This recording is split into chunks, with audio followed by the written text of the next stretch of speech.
Video yang diunggah Instagram Undercover ID mengenai insiden di sebuah rumah makan Padang yang bikin ngilu warganet.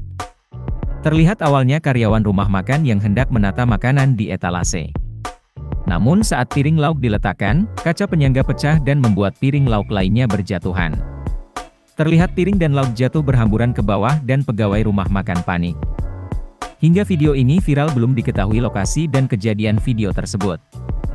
Video tersebut banyak mengundang komentar warganet. Ada juga warganet yang mendoakan semoga pegawai rumah makan tersebut semoga tak dipotong gaji.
Terima kasih sudah nonton.